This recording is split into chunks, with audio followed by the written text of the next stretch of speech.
Bonsoir et bienvenue dans 28 minutes. Au sommaire, le travail, c'est la santé, mais pas forcément pour tout le monde. Hélas, une société où 80% de chômeurs seraient séparés des 20% d'actifs par un mur infranchissable gardé à la Kalachnikov.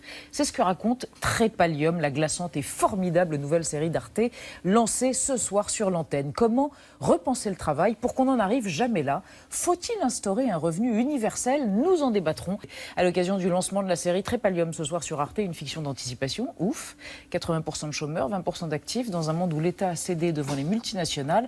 Une fiction qui ouvre le débat, faut-il instaurer un revenu universel? Réponse après la mise au point de Sandrine Le Calvez.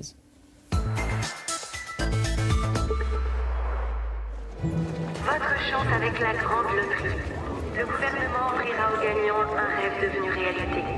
Un voyage vers le sud où il y a du travail pour tous. C'est une série d'anticipation que propose Arte, Trépalium, un monde où 80% de la population est au chômage. Tous des zonards, reclus derrière un mur qui les sépare de la caste des actifs. Une société sans travail ou seulement pour une minorité d'élus. Le scénario renvoie à des angoisses très actuelles.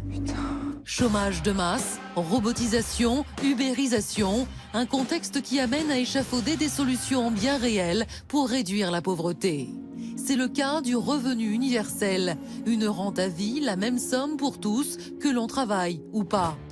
Apparu au XVIIIe siècle, le concept est remis au goût du jour, d'un côté par des libéraux qui veulent notamment simplifier le maquis des prestations sociales, de l'autre par des penseurs de gauche et des altermondialistes qui ne veulent pas perdre leur vie à la gagner. Des rapports très sérieux sur le revenu universel sont donc remis au ministère du Travail. Aujourd'hui, vu le marché du travail tel qu'il est, je trouve que c'est une belle idée qu'il faut bien sûr étudier. Une belle idée, sur le papier, difficile à concrétiser. Seul l'État d'Alaska a pour l'heure mis en place le revenu universel grâce à ses ressources pétrolières. La Finlande et la Suisse pourraient l'expérimenter. Mais peut-on vraiment créer du revenu sans travail? Contre le chômage, faut-il miser sur un revenu de base et envisager un vrai changement de société? Est-ce que c'est vraiment obligatoire de travailler pour avoir le droit d'être quelqu'un? Taisez-vous, Arnaud Le Parmentier. Bonsoir à tous les trois. Bonsoir. Quel cœur des vierges. Gaspard Koenig, vous êtes philosophe, président du think tank Génération Libre. Vous avez publié il y a un petit peu moins d'un an Libère, un revenu de liberté pour tous, en collaboration avec Marc de Basquiat, très beau nom, mais il n'est pas peintre, il est économiste apparemment. Vous êtes pour un revenu de base, car cela permettrait de mettre fin à un système de redistribution qui ne fonctionne plus en se substituant au maquis des allocations sociales. On va évidemment développer dans un instant. À côté de vous, Baptiste Milondo, bonsoir. Vous êtes enseignant en économie et philosophie politique à Sciences Po à Lyon. Vous avez publié en novembre 2012 aux éditions Utopia, mais ça reste d'actualité, c'est un classique. Pour un revenu sans condition, voilà l'engin, voilà l'essai. Et vous êtes pour un revenu carrément inconditionnel qui, selon vous, permettrait à ceux qui ne veulent pas d'emploi de pouvoir faire ce choix. Élie Cohen, enfin, bonsoir. Vous êtes économiste, directeur de recherche au CNRS. Vous n'êtes pas favorable à une allocation universelle que tous les utopistes, comme vous les appelez, ont rêvé de créer, car vous considérez qu'on achoppe très vite sur tout simplement le financement du projet. Absolument. On va aussi développer ça. Nadia, on a plein de questions de gens qui sont archi curieux et intéressés. Et puis bien renseignés déjà. Mais j'ai choisi cette question. A-t-on les premiers résultats des expérimentations qui ont été lancées ou qui vont être lancées aux Pays-Bas et en Finlande? Gaspard Koenig, je crois qu'on n'a pas encore assez de recul sur ces deux pays parce que c'est en cours, mais ça a été expérimenté ailleurs, en Alaska notamment.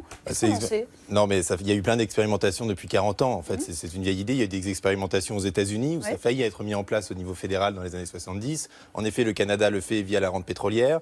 Il y a eu des expérimentations en Inde de revenus universels, enfin de revenus inconditionnels, disons, donnés à des villageois du Madhya Pradesh, qui est une région particulièrement pauvre du centre de l'Inde. Et puis là, on multiplie des expériences qui sont honnêtement un peu factices, à Utrecht ou peut-être à Bordeaux. En fait, ce que ces expériences prouvent, c'est une chose, c'est que ça ne désincite pas au travail. C'est-à-dire que quand vous avez un revenu minimum garanti. Il n'y a pas d'effet de substitution qui fait que les gens ne s'en contentent pas. Et au contraire, c'était très visible d'ailleurs dans le cas du village indien, font une utilisation rationnelle de leur argent, se désendettent, investissent dans leur outil de production et évidemment sont encouragés à faire davantage d'entrepreneuriat puisqu'ils ont une sorte de sécurité. On va y aller, mais si on peut revenir sur les définitions. Parce que ma mère ne sait pas ce que c'est que le revenu Baptiste Milondo, universel. vous allez nous l'expliquer, on se querellera sur les chiffres après, mais d'abord, qu'est-ce que c'est qu'un revenu universel? Techniquement, c'est Qui quoi? le touche? À quel âge? Les enfants, les jeunes, les retraités, rentiers, les vieux? enfin, C'est quoi. pareil pour tout le monde? Expliquez-nous. Dans mon optique, le revenu inconditionnel, c'est un revenu qui est versé à tout le monde, sans condition et sans contrepartie, tout au long de la vie. Donc sans condition de ressources. Mensuel. Tout Mensuel, au long de la vie. ouais. D'accord. C'est quoi la différence avec le RSA? Alors, le RSA, c'est sans condition et sans contrepartie. Le RSA est conditionné et avec de des 25 contreparties. ans. Voilà. D'accord, donc c'est pour tous les jeunes, pour tous les enfants. Pour tout le monde.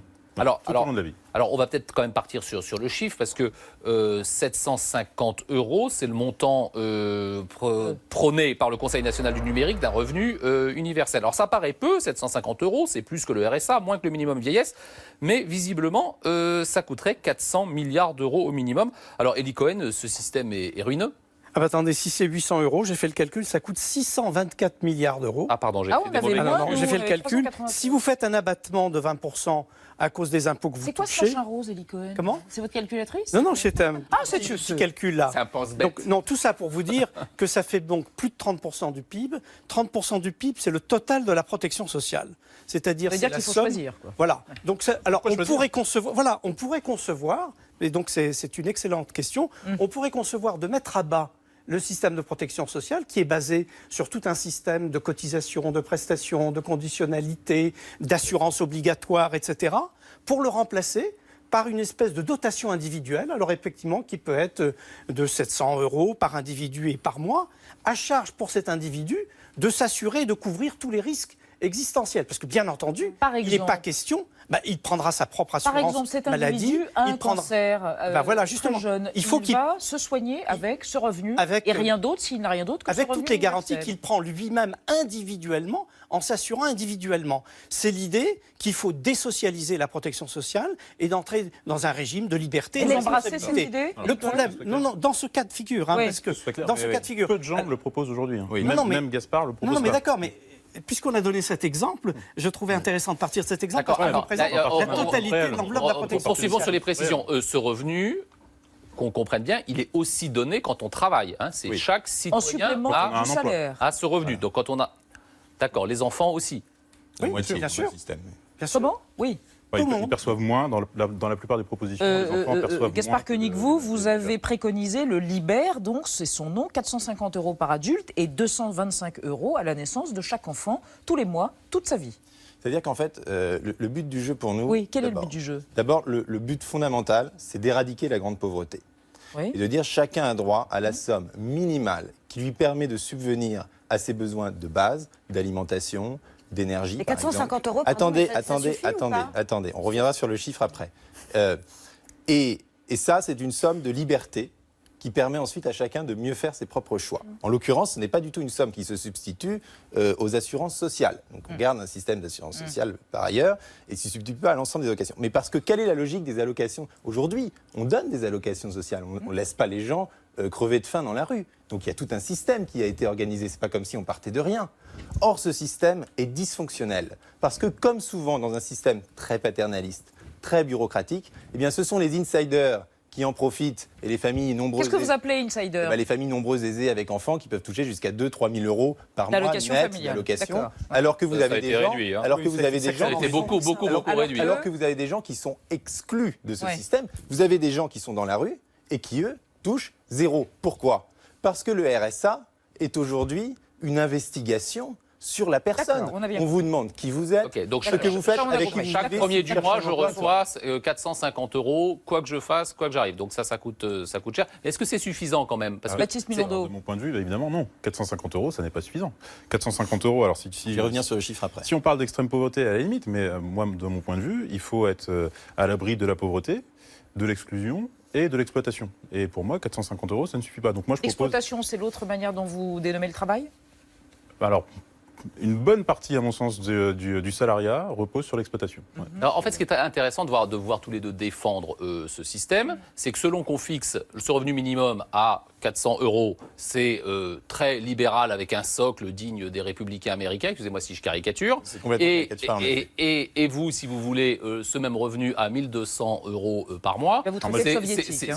je vais vous traiter, oui, de soviétique, et elle a raison. Voilà. Donc, en fait, avec un même mécanisme, on a deux visions radicalement différentes de la Et une société. caricature. Oui, parce qu'en fait, on met sous ce titre des choses radicalement différentes. Quand vous parliez de l'Alaska, c'est un pays qui a une rente pétrolière et qui a décidé de distribuer un dividende à chacun de ses citoyens. C'est un cas de figure. On a évoqué tout à l'heure Thomas Paine, c'est l'un des théoriciens de l'indépendance américaine. Lui, il pensait que pour égaliser les conditions à un âge déterminé, il fallait doter chacun d'un c'était il y a 3 capital. siècles. Et sous forme d'égalité des chances, pour permettre à chacun de pouvoir réaliser son potentiel, eh bien, on lui donnait une vache et un lopin de terre pour qu'il puisse s'exprimer.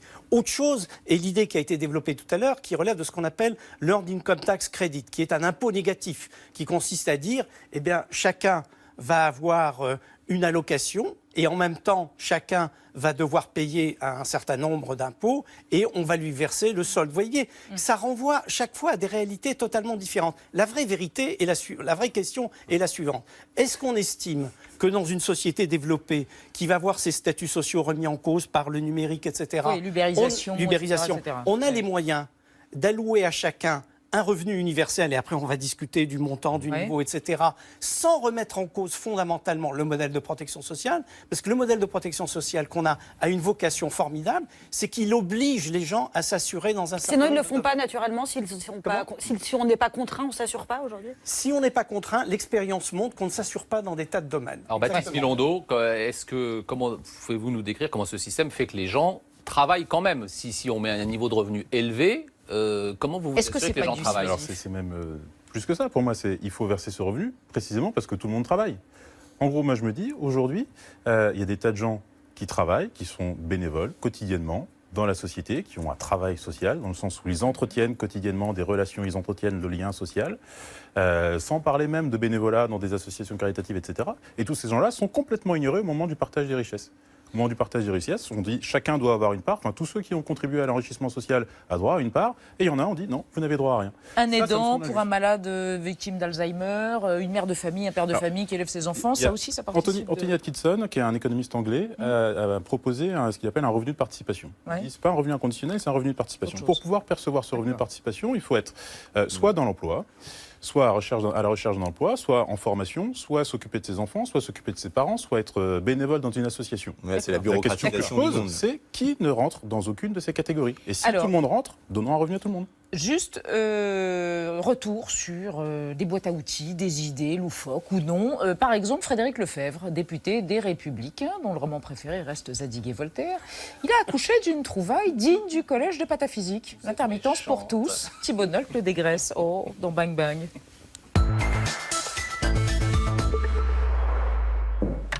Ils sont au centre de l'histoire et méritent forcément quelques déboires.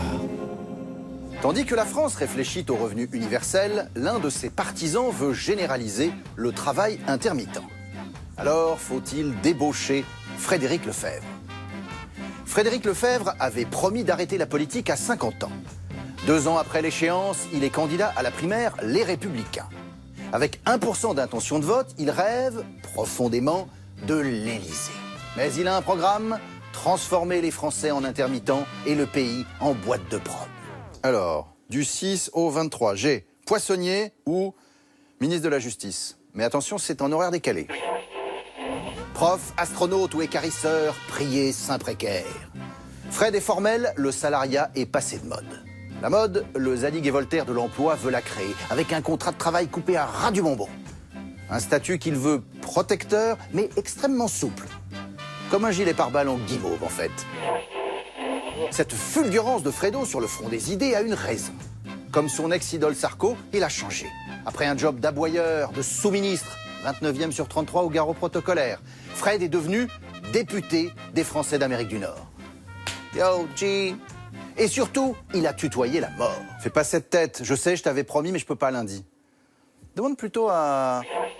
Vivant, entouré de hamburgers et de Chevrolet, Yankee Freddy a pris de la hauteur. Empli de sagesse, il s'essaye aux mots difficiles. L'éloignement est un exhausteur d'amour. Se risque aux tweets poétiques, se hasarde aux conversations imaginaires de grands hommes. Voici le nouveau Voltaire par intermittence. Merci Thibault Nolte. Arnaud Le Parmentier. Gaspard Koenig, donc est-ce que ce système, avec les 400 € que vous proposez, 450, pardon, est-ce que ça permet cette intermittence, la fin du salariat, le changement de job permanent? Je veux d'abord, ce que votre question reflète, ainsi que ce documentaire d'ailleurs, c'est l'incroyable conservatisme français. C'est-à-dire que dès qu'on arrive avec des idées un peu nouvelles, elles sont immédiatement ridiculisées. Il faudrait bien sûr garder on peut avoir un peu d'humour avec Thibault Nolte. C'est un petit reportage dramatique. Et alors, sur les 450 €, d'abord, c'est une modélisation que nous avons faite. On peut proposer plus, proposer moins. L'essentiel, c'est s'accorder sur les principes qui fait que nous arrivons à 450 €. Ça exclut les allocations logement et ça exclut les assurances sociales. Donc, ces 450 € doivent permettre de couvrir les besoins de consommation courante, c'est-à-dire alimentation, c'est le minimum vital. Vêtements, énergie, c'est le minimum vital. Voilà. Mais contrairement à aujourd'hui, il ne faut pas le demander. Aujourd'hui, vous remplissez un formulaire de RSA, c'est infernal, il vous est attribué automatiquement. Et en effet, c'est une idée qui est valide, quel que soit l'avenir du salariat. C'est une idée qui nous vient d'ailleurs de Milton Friedman, de 1962, et qui est là pour éradiquer la pauvreté. D'ailleurs, vous parliez de Paine. Paine n'est pas du tout un égalitariste. Paine disait... Je n'ai pas dit que c'était un égalitariste. Paine ne voulait pas l'égalité des conditions. Il voulait doter tous les citoyens des mêmes chances en leur donnant un capital. C'était tous capitalistes à l'âge de 21 ans. Voilà. Paine disait, ce qui résume bien la philosophie du revenu universel, je me moque que certains deviennent très riches, du moment que personne ne devient pauvre en conséquence. Ça rentre dans cette philosophie. Je finis. Et ce n'est pas un hasard. Et ce n'est pas un hasard si cette idée refait surface aujourd'hui et à la fois louée dans la Silicon Valley par les économistes, par les libéraux, etc. C'est parce qu'effectivement, elle est d'autant mieux adaptée au monde, en effet, post-salarial dans lequel nous entrons, où les gens vont multiplier les activités diverses, les sources de revenus diverses, et où du coup, un filet de sécurité qui soit sûr, qui soit souple et qui soit flexible et qui s'adapte en fonction des revenus de chacun sera d'autant plus nécessaire. Baptiste Milondo, vous êtes content d'être inspiré par Milton Friedman? Il n'y a pas de honte à ça. Hein. Ce n'est pas lui qui m'inspire, en l'occurrence. Non, par rapport à ce que dit... non, la référence à Thomas Paine n'est plus... non, mais pas davantage. Moi, je défends le revenu inconditionnel dans une optique d'égalitarisme radical. Moi, je me dis, le revenu inconditionnel doit s'intégrer dans une politique de revenu. Donc, quand Gaspard dit, à la limite, qu'il y ait des très très riches, ce n'est pas un problème tant que personne n'est pauvre, je dis, ça n'est pas comme ça qu'il faut raisonner. Parce que la pauvreté dépend également de la richesse. La pauvreté est un concept relatif. Vous voulez plafonner les salaires, c'est ça? Je veux plafonner les revenus. Voilà. En gros, je me dis, il faut se poser la question du suffisant. De combien à combien? La question du suffisant, d'abord, c'est... C'est quoi le suffisant? Le suffisant, qu'est-ce qui est suffisant pour vivre? Pour être heureux? Pour vivre ou pour être heureux? Alors, pour vivre dans la société, dans une société donnée. Mais le problème, c'est que vous allez imposer vos choix de vie. Mais là, c'est pas terminé, Baptiste Milondo, pardon. Donc, du coup, la question du suffisant, c'est la question du plancher de revenus. Et ensuite, c'est la question du plafond de revenus. À partir de quand est-ce qu'on dit, bah non, là, ça suffit. C'est quoi? C'est 4 000 €? Alors, pour moi, il faudrait un rapport de 1 à 4 entre le revenu le plus faible et le revenu le plus élevé. 1 000 et 4 000. C'est un espace de revenus suffisant qui permet des inégalités. Suffisant selon qui? Alors, c'est la proposition. C'est ma proposition, mais au même titre que les 450 € que tu proposes. Mais non, c'est pas autoritaire. Si c'est autoritaire, parce que tu vas imposer Élie Cohen. Non, mais là, attendez, vous débattez entre vous. Moi, je leur donne la liberté. Arrêtez de débattre entre vous. Là, ce que je viens d'entendre, c'est pas simplement de fixer un plancher de ressources pour avoir droit aux biens élémentaires. C'est une vision de la société qui est basée sur un homme nouveau. Et c'est l'idée qu'on va forger de l'extérieur cet homme nouveau sur la base d'une vision ultra-égalitariste. Bah oui, parce que vous remettez en cause tout ce que sont les incitations à la productivité, au travail, à l'enrichissement individuel. Les incitations monétaires ne sont pas les seules incitations. Non, ce ne sont pas les seules, mais ça constitue un moyen formidable de développement. Formidable, non. Je vous signale juste un petit détail. Depuis 8 ans, la France est un pays qui s'appauvrit. C'est-à-dire que si vous prenez les richesses créées divisées par la population, comme les richesses créées ont été de 0 au cours des 8 dernières années en croissance et que la population a cru, ça veut dire qu'individuellement on s'est appauvri. Comment voulez-vous bâtir un hyper-système de redistribution qui ajoute des couches à la redistribution existante dans un pays qui est en train de s'appauvrir? Alors, attendez, ne répondez pas. En niant les incitations à la création de richesses. Ne répondez pas, je ne veux pas vous censurer, mais je voudrais que Nadia nous parle de ce RSA qui serait distribué contribuer contre bénévolat. Du bénévolat. Et c'est Voilà. une autre vision de la société, c'est ce qui se passe dans le Haut-Rhin. Alors je rappelle que le RSA correspond au RSA socle, c'est ce qui a remplacé le RMI en 2009. Il est versé aux personnes sans ressources de plus de 25 ans, françaises ou étrangères titulaires d'un droit de séjour. Ça représente environ 524 € par mois pour une personne seule, 943 € pour un couple avec un enfant, et ça concerne un peu moins de 2 millions de foyers. Il a été régulièrement remis en question par la droite, notamment ce RSA. On se souvient de Laurent Wauquiez, qui avait fustigé, je cite, le cancer de l'assistanat. Donc c'était en 2011. Nicolas Sarkozy aussi avait plaidé pour la création d'un système dans lequel l'indemnisation ne serait plus une allocation que l'on touche passivement. Et bien Nicolas Sarkozy en a rêvé, le Haut-Rhin l'a fait, puisque le conseil départemental a décidé la semaine dernière de conditionner le versement du RSA à l'accomplissement de 7 heures de bénévolat par semaine, obligatoire donc, et ça pose plein de questions. Ça pose des questions législatives et ça pose des questions idéologiques. Il y a ceux qui sont contre, qui affirment qu'on est en train de créer le bénévolat obligatoire, et il y a ceux qui sont pour, qui évoquent une logique de donnant-donnant, qui voudrait que tous ceux qui reçoivent une aide publique doivent participer à la vie de la cité. Baptiste Milondo, est-ce que vous défendez un droit à ne pas travailler? Alors non, je dis, encore une fois, tout le monde travaille. Je défends le droit de ne pas avoir un emploi. Pas travailler, ça ne veut pas dire ne rien faire. Non, alors ne pas avoir Parce que d'emploi, vous ça ne veut pas dire ne rien faire. En gros, par rapport à cette proposition de bénévolat, je dis, inutile d'adopter une loi pour dire aux gens, vous êtes obligés de respirer. Et de la même manière, ne demandons pas aux gens d'être bénévoles, ils le sont déjà. Oui. Comment on finance? Ah, Je reviens aux fondamentaux, pardon, c'est une question naïve, mais comment on finance ce revenu universel? Je veux dire que je suis complètement d'accord avec Baptiste Milondo sur cette histoire de conditionnalité. C'est précisément ce qu'il ne faut pas faire. La droite, aujourd'hui, veut renforcer les contrôles sur le RSA. Alors c'est l'inverse, il faut libéraliser le RSA et le donner sans condition et sans même qu'on ait à le demander. Sur le financement, nous, on a vraiment modélisé le financement sur la base, d'ailleurs, des bases de données de Piketty, des 700 000 ménages. C'est quoi les 700 000 ménages, pardon? Piketty, en 2006, a fait une base de données où il modélise 700 000 ménages de la population française, qui est remise au goût du jour régulièrement, et qui donc nous permet d'arriver assez finement au financement du système. Et je pense qu'on a sorti une des propositions les plus crédibles en France aujourd'hui pour le faire demain. Et alors, c'est assez simple parce que cette somme donnée à tout le monde est donnée sous forme de crédit d'impôt.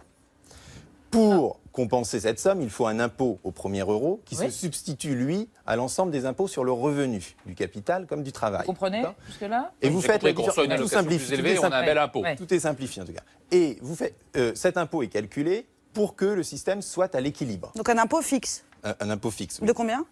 Alors, en l'occurrence, si vous prenez 470 €, votre impôt, il est à 24% en moyenne. Et après, vous pouvez établir des seuils de progressivité si ça vous chante. C'est un autre débat.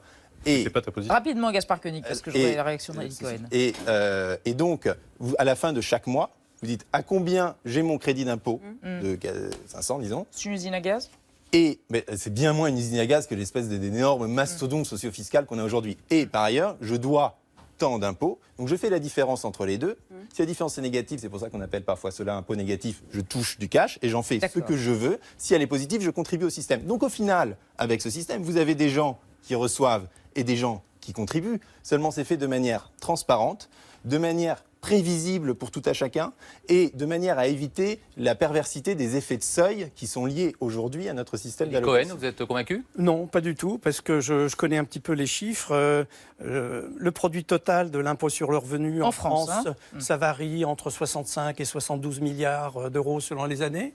Donc, si je prends les bases qui ont été données, les chiffres qui sont proposés sont infiniment supérieurs au produit de l'impôt sur le revenu. Alors, certes, on peut me dire, mais l'impôt sur le revenu n'est qu'un des impôts sur le revenu parce que la CSG est un deuxième impôt sur le revenu. La CSG, de mémoire, ça doit représenter à peu près 100 milliards d'euros. Si on n'est même pas 200 milliards. On n'est même pas 200 milliards et on est très loin du compte. Ça veut dire que la totalité du produit de tous les impôts directs sur les revenus qui vont normalement, je vous le signale, au financement des missions régaliennes, plus d'une grande partie de la protection sociale. Donc comment peut-on ne pas toucher à la protection sociale? J'ai peur qu'on reste sur votre question.